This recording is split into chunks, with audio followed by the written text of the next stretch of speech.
Et aujourd'hui, une émission quasiment entièrement consacrée à l'UFC 309, avec notamment la belle victoire de John Jones sur Stipe Miocic, mais aussi toutes les actualités majeures du jour.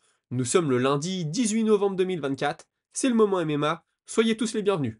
Man, how the hell you doing? I've been just fine living life with the noose and in my mind, all I hear is music. Watching your mouth move, damn you look stupid. I feel like everyone's a stranger. Small talk with your narcissist.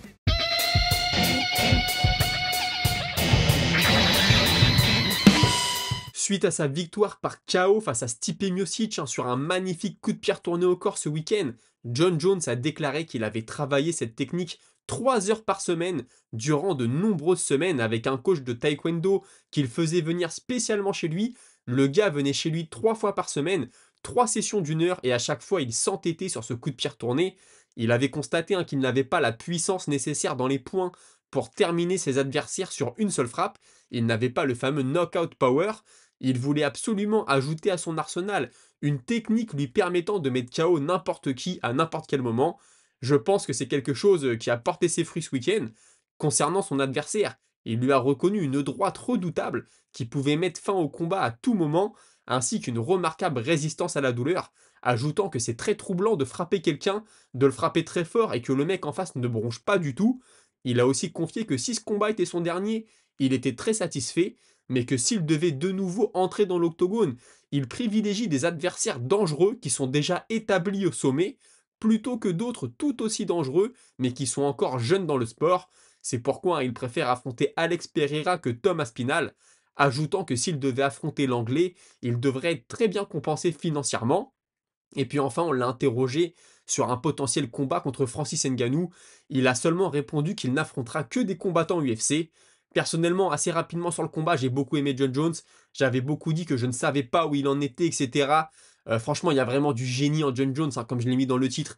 C'est middle kick. En fait, ça part comme un middle et ça finit comme un front kick. Ça vient piquer au corps. Franchement, c'est magnifique. J'ai adoré son amené au sol au premier round. Et puis quand on voit son niveau au sol, comment il a dominé Stipe dans le domaine, on se demande aussi pourquoi il ne l'a pas plus utilisé, cette lutte, ce grappling, sur ses derniers combats en moins de 93 kilos. Il a toujours l'air de maîtriser. Pourtant, Stipe en face, des fois, il envoyait des bons enchaînements. Lui, il tournait un peu le dos, il partait presque un peu en courant. Mais tu as toujours l'impression que c'est maîtrisé, qu'il sait ce qu'il fait. Et puis Miocic, de l'autre côté, je l'ai trouvé pas assez mobile. Alors peut-être qu'il craignait les amener au sol, peut-être que le travail au corps a porté ses fruits aussi. Je l'enterrais pas parce qu'on l'avait déjà vu revenir de situations très compliquées, notamment contre Daniel Cormier dans leur deuxième combat. Mais là, franchement, John Jones, je comprends tous ceux qui vont me dire, mais attends, Miocic en face, il est rincé, il a plus rien. C'est vrai, mais quand même, très belle prestation de John Jones. Et franchement, s'il pouvait affronter Aspinall, on va en reparler après, ça me ferait énormément plaisir. Et puis, dans le co-main event, en battant Chandler pour la deuxième fois, Charles Oliveira a dépassé le $1 000 en bonus à l'UFC. Fait assez remarquable pour être souligné. Et puis, c'est aussi la première fois en plus de 30 combats au sein de l'organisation qu'il allait plus loin que la troisième reprise. Il avait déjà participé à des 5 rounds, mais ça s'était toujours terminé avant la fin du troisième. Il a aussi confié que durant son camp, une blessure au genou l'avait tenu écarté de la salle d'entraînement pendant un certain temps. Et puis interrogé sur son futur, il estime forcément que son prochain combat devrait être pour la ceinture face au vainqueur de Makhachev contre Tsaroukian. Il n'exclut pas non plus une montée de catégorie dans les années qui viennent, et il estime que Conor McGregor serait le plus gros combat, mais il ajoute que l'Irlandais choisit ses adversaires, et il pense ne pas faire partie de la liste. Personnellement, sur ce combat, j'ai trouvé Chandler un peu trop mesuré. Il avait dit qu'il serait un peu plus calculé. Alors peut-être aussi que l'amener au sol qui prend au premier round, elle lui a bien vidé la jauge. C'est fort possible. Dans le troisième round, quand il se retrouve au sol avec 2 minutes 40 qu'il reste au chrono, je me suis dit ça va être très dur. Il va jamais voir le prochain round. En plus, à 30 secondes de la fin, Oliveira est dans son dos. Le body triangle qui est verrouillé. Il a un étranglement qui est tout proche. J'ai cru que c'était la fin. Mais non, il est revenu. Il m'a un peu fait penser parfois au Geji, l'ancienne version de Geji, un peu celle qu'on avait pu voir contre Khabib Nurmagomedov. Il envoie tout, il swing un peu trop sur les crochets. D'ailleurs, dans le cinquième round, il swing sur un crochet, il est déséquilibré, ça permet à Oliveira de récupérer un tout petit peu. Et puis dans la phase qui suit, quand il touche Oliveira qui se retrouve au sol, je me suis demandé pourquoi il ne se relevait pas. J'avais peur que l'autre lui mette un triangle ou une clé de bras. Je comprends qu'il a énormément frappé. D'ailleurs, il y a eu des coups derrière la tête. Oliveira, en conférence de presse, a dit oui, c'est vrai. Il y a même eu des high pokes, mais je suis pas là pour me plaindre. C'est le combat, c'est comme ça. Oliveira était le meilleur, Oliveira a gagné, Chandler a quand même failli créer la surprise dans le cinquième, ça aurait vraiment été un truc de dingue. Et puis ce que j'ai beaucoup aimé chez Oliveira aussi, c'est qu'il a pas pris trop de risques, comme il peut le faire parfois avec des techniques qui sortent un peu de nulle part. Ça lui avait coûté son combat contre Makhachev, hein, le coup de genou sauté. Il l'a ressorti quelques fois. Bon, c'est passé, mais je trouve moi que ça a souvent été son point faible à Oliveira, de s'enflammer d'un coup, de sortir une technique, de prendre trop de risques, et puis parfois de se faire contrer. Sur la carte principale, on a aussi eu le combat de Bonical contre Paul Craig. C'est allé à la décision, c'était pas le combat le plus fun à regarder. Bonical a déclaré que de toute façon, tous les grands combattants, que ce soit Khabib, GSP, etc., ont tous eu des combats qui sont allés à la décision.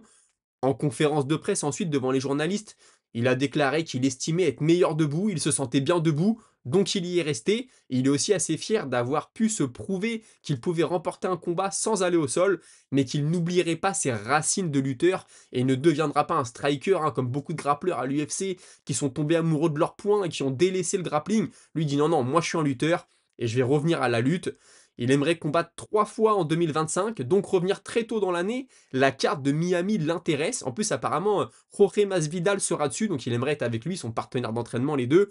Par contre, si cette carte tombe au mois d'avril, par exemple, après le mois de mars, ça va faire un peu tard pour lui. Parce que voilà, il dit, moi, je voudrais revenir au plus tard au mois de mars. Si c'est au mois d'avril, ça fait un peu trop long, donc pourquoi pas revenir un peu avant le mois de mars, si de toute façon la carte de Miami tombe, par exemple, au mois d'avril. Il n'a pas cité de nom pour la suite, il veut continuer à se construire.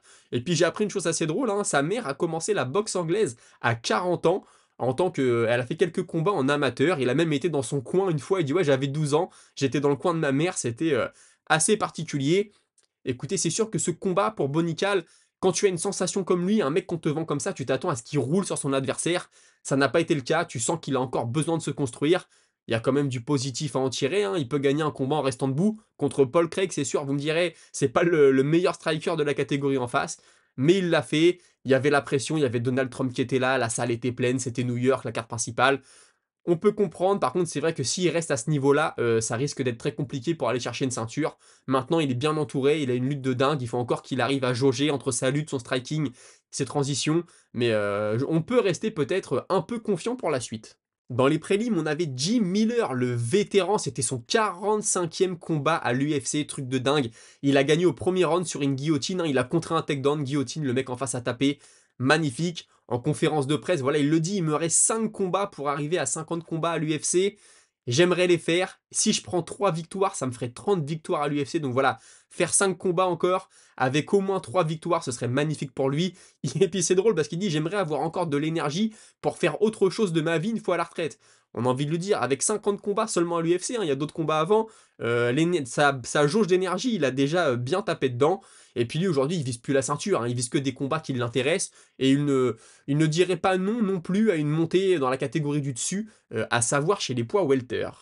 Dana White, lui, pense que John Jones va faire du John Jones, hein, à savoir disparaître pendant quelques temps, puis le recontacter quand il sera prêt à revenir. Il ajoute cependant que cette période d'inactivité, appelons-la comme ça, ne doit pas être trop longue, au risque de bloquer la catégorie. Il n'est pas fan d'un combat entre Jones et Alex Pereira. Il estime que Jones aurait un trop gros avantage pour ce qui est du gabarit, mais aussi du niveau de lutte, et que le défi serait un peu trop gros pour Poatan. Voilà, il comprend pas pourquoi Poatan accepterait ce combat-là.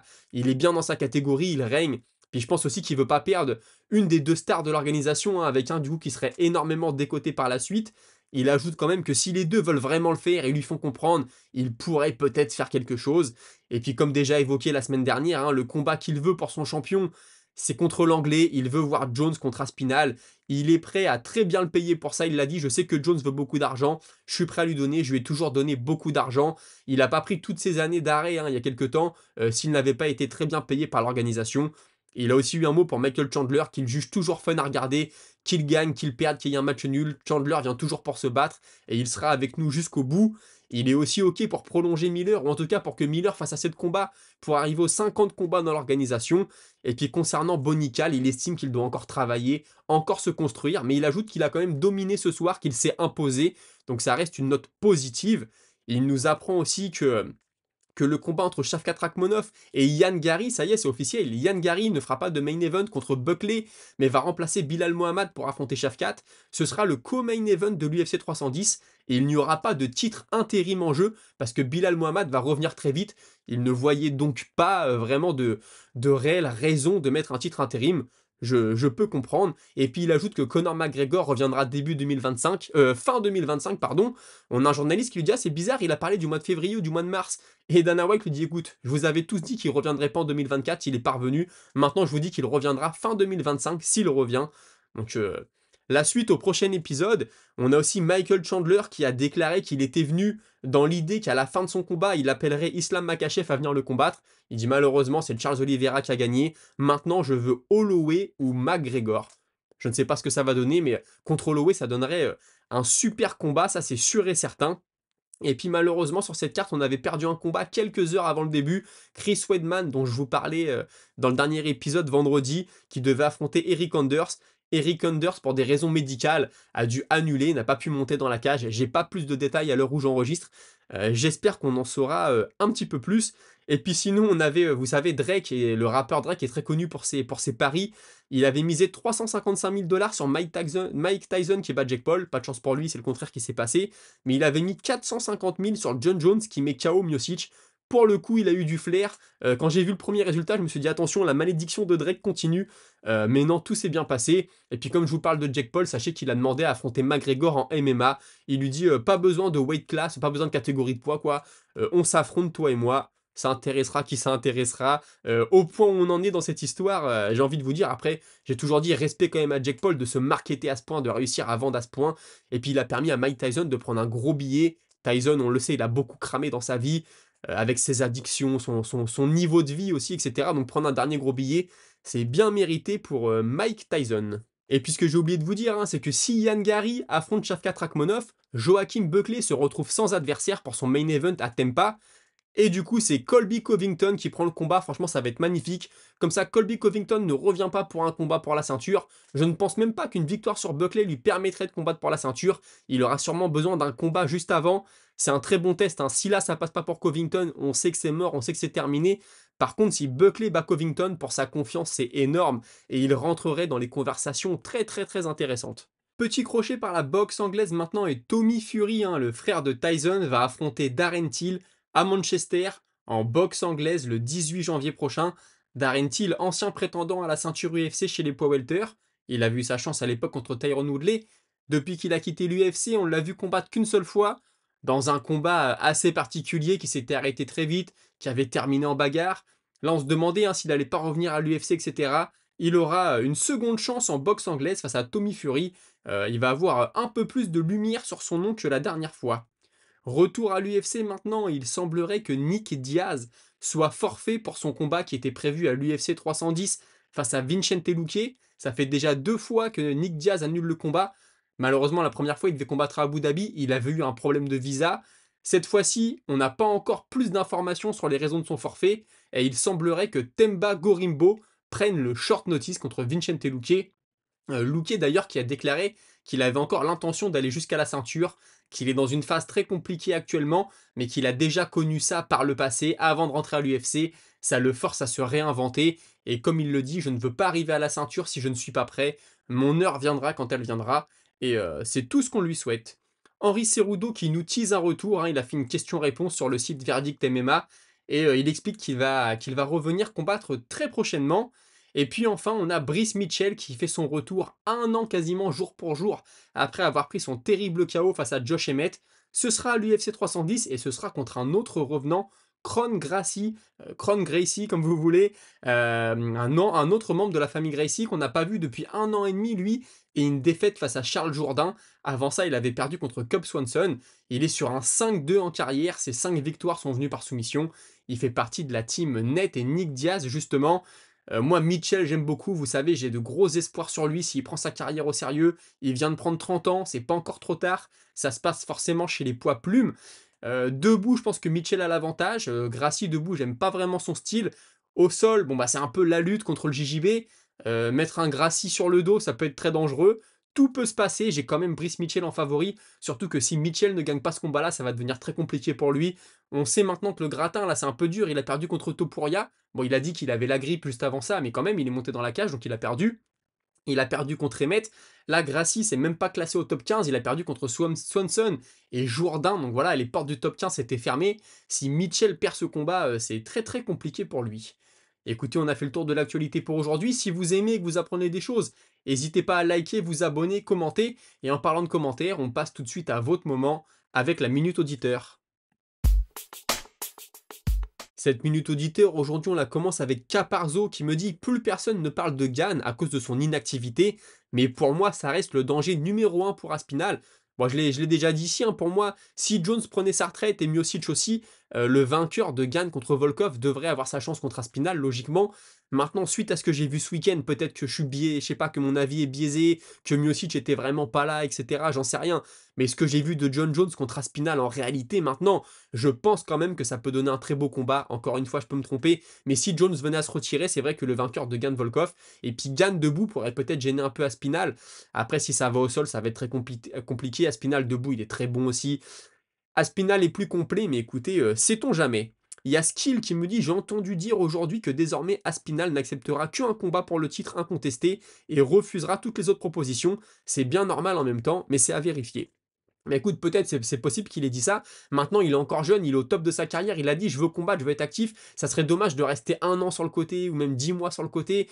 Si John Jones s'en va ou je sais pas, fait autre chose, bah j'ai envie de dire: va faire de l'argent, va combattre quelqu'un d'autre. Les fans savent que tu mérites. Après, je peux comprendre que ce soit extrêmement frustrant pour lui, mais ce serait dur de louper le pic de sa carrière, tu vois, de rester inactif maintenant. Ça serait assez compliqué. Et je termine avec Blocknote qui me dit: et merci à toi, permettez-moi une correction. La chance au titre de Jones, ce n'était pas contre Machida, mais plutôt contre Shogun. C'est vrai, c'est un auditeur qui me disait ça, et moi j'ai rebondi, j'ai pas réfléchi. Mais en effet, hein, quand on disait que quelqu'un avait donné sa chance à John Jones de devenir champion, c'était Shogun, c'était pas Machida. Je sais pas pourquoi j'ai enquillé le pas de notre auditeur, mais en effet, Jones, c'était en battant Shogun et pas Machida. Merci à tous d'avoir suivi l'émission. C'était une très belle fight card, hein, très honnêtement. Jones, je l'attendais pas à ce niveau-là. Miocic m'a semblé plutôt bon. En plus, il a touché quelques fois, etc. C'était puissant. Jones a été le meilleur, félicitations à lui. Passez une bonne soirée, on se retrouve très rapidement pour une nouvelle émission. Salut.